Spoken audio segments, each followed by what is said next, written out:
issue ni Maris Racal, Anthony Jennings at Jam Villanueva. Magandang araw mga tagapakinig, ako si Viel at welcome sa isa na namang episode ng Balitang Showbiz. Ako naman si Arvin at ngayong araw tatalakayin natin ang controversial na issue na kasalukuyang trending sa social media.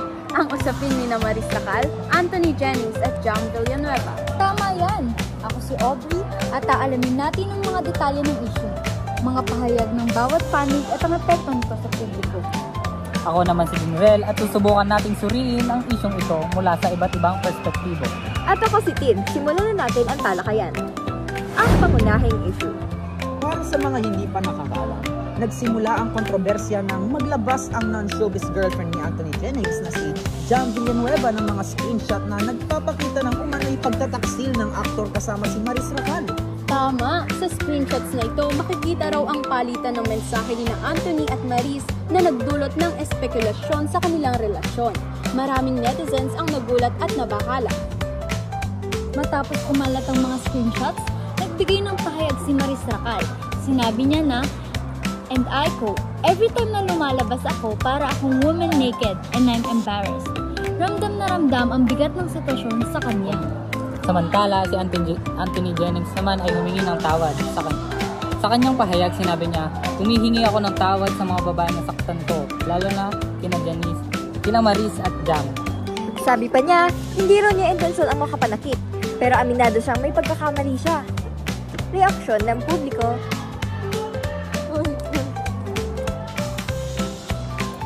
Ngayon, maraming netizens ang naghahati ang opinyon.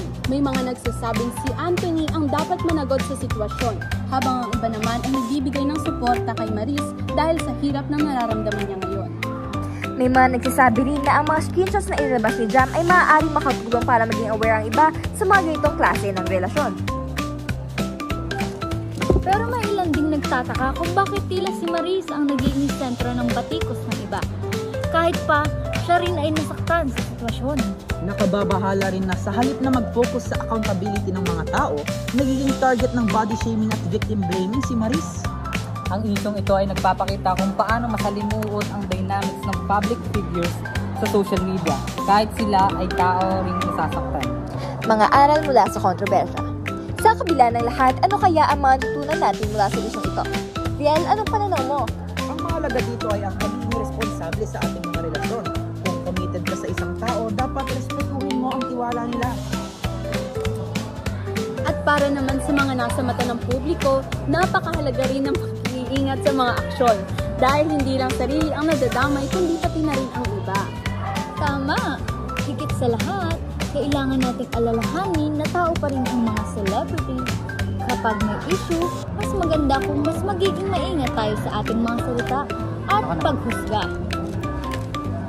Kaya para sa mga nakikinig, tandaan na lahat tayo ay may pananagutan, hindi lang sa isang relasyon kundi pati na rin sa respeto sa kapwa, lalo na sa panahon ng social media. Dito na nagtatapos ang ating talakayan. Ako si Viel. At ako si Arvil. Ako si Aubrey. Ako si Dinrel. At ako si Tin.